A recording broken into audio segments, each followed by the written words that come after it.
नमस्कार दोस्तों, हमारे YouTube चैनल पर एक बार फिर आपका स्वागत है। आज मैं आपके लिए मध्य प्रदेश शिक्षक वर्ग 3 परीक्षा संबंधी एक और बड़ी अपडेट लेकर आया हूं। जैसा कि आप जानते हैं, वर्ग 3 का डॉक्यूमेंट वेरिफिकेशन स्टार्ट हो चुका है। 12 और 13 2 दिन का वेरिफिकेशन आपका खत्म हो गया है। आप लोग के लगातार कमेंट आ रहे हैं कि सर ये हमें कैसे पता चलेगा कि कौन से अभ्यर्थी होल्ड हैं और कौन से अभ्यर्थी पास हैं। क्योंकि आप जब वेरिफिकेशन कराते हैं तो वेरिफिकेशन के दौरान बहुत सारे अभ्यर्थी के कमेंट आ रहे कि सर हमसे कुछ भी वहाँ पर नहीं बोला गया, वेरिफिकेशन खत्म होने के बाद एक हमें रिसिप्ट दे दी गई और हमें वापस घर भेज दिया गया। कोई भी चीज़ हमसे वहाँ पर नहीं कही गई कि हम पास हैं या फिर हम होल्ड हैं। तो ये चीज़ें हम कैसे पता करेंगे कि हमें होल्ड किया गया है या फिर हम पास हैं। कुछ लोग के यहाँ पर ये भी कमेंट आ रहे हैं कि सर जो सत्यापन के टाइम पर रिसिप्ट दी जाती है वो किसे मिल रही है, क्या पास वालों को मिल रही है या फिर होल्ड वालों को भी दी जा रही है, वो दोनों की रिसिप्ट में क्या अंतर है, क्या दोनों में सेम चीज़ लिखी गई है या फिर दोनों में अलग अलग लिखा हुआ है। तो बहुत सारे अभ्यर्थियों के लगातार कमेंट हैं और कुछ अभ्यर्थी यहाँ पर ऐसे भी कमेंट कर रहे हैं कि सर कहीं ऐसा तो नहीं है कि हम भी होल्ड हों और हमें जानकारी ना हो, सिर्फ हमें रसीद वहाँ पर दे दी गई है। तो इन सब के बारे में आपको कंप्लीट जानकारी देने वाला हूँ कि दोनों में अंतर क्या होता है और किस प्रकार की दोनों को रसीद मिलती है, जो पास वाले हैं और जो होल्ड वाले हैं।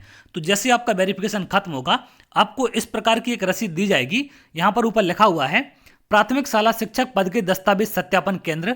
सत्यापन केंद्र का नाम कार्यालय जिला शिक्षाधिकारी जिला दमोह का है। 13/1/2022 यानी कल का वेरिफिकेशन है ये। इसमें यहाँ पर तमाम जानकारी आपको दी गई है। प्रमाणित किया जाता है श्री, यहाँ पर अभ्यर्थी का नाम है, इनके फादर का नाम है, प्राथमिक शाला शिक्षक पात्रता परीक्षा 2020 का रोल नंबर इनका लिखा हुआ है। दिनांक 13/1/2023 को प्राथमिक शाला शिक्षक पद हेतु दस्तावेज सत्यापन के लिए उपस्थित हुए। मूल दस्तावेजों का मिलान किया गया और इसके बाद यहाँ पर जिला शिक्षाधिकारी के सील और साइन होते हैं और इस प्रकार की रसीद आपको दी जाती है। तो यहाँ पर इनको समझ में नहीं आता कि क्या इनको होल्ड किया गया या पास किया गया। तो एक रसीद आपको ये मिलती है। तो ऐसी रसीद जिन भी अभ्यर्थियों को मिली है ये सभी अभ्यर्थी पास हैं, इनको होल्ड नहीं किया गया है। अब होल्ड वाली रसीद कैसे मिलती है, अगर आप यहाँ देखें तो इसमें ऊपर लिखा हुआ है अमान्य। प्राथमिक शाला शिक्षक पद के दस्तावेज सत्यापन, सत्यापन केंद्र का नाम और ये तमाम जानकारी वही लिखी हुई है। ये बालाघाट जिले का सत्यापन है, 13/1/2023 यानी कल का है। इसमें भी वही सारी जानकारी यहाँ पर दी गई है और इसमें कारण यहाँ पर मेंशन किया जाता है कि किस चीज़ के चलते आपको होल्ड किया गया है। तो यहाँ पर टीप में लिखा है बाधित शैक्षणिक या व्यावसायिक योग्यता निर्धारित दिनांक 9/12/2022 तक अर्जित नहीं कर पाना। तो 9/12/2022 तक का आपको कहा गया था कि इस डेट तक आपका क्वालिफिकेशन कंप्लीट होना चाहिए। तो इनका डीएलएड मार्कशीट को लेकर प्रॉब्लम थी जिसके चलते इनको होल्ड किया गया है और ऐसा कारण यहाँ पर मेंशन किया जाता है। तो जिन भी अभ्यर्थियों के में ऐसा कारण यहाँ पर लिखा हुआ है या फिर ऊपर अमान्य लिखा हुआ है वो अभ्यर्थी होल्ड हैं।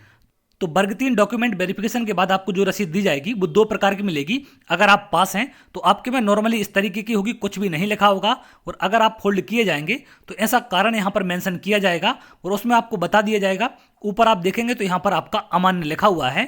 वो जिनका वेरिफिकेशन सही रहा उनके में ऊपर कुछ भी नहीं लिखा है, आप यहाँ देख सकते हैं कोई भी चीज़ नहीं लिखी गई है और ना ही यहाँ पर कोई कारण मेंशन किया गया है।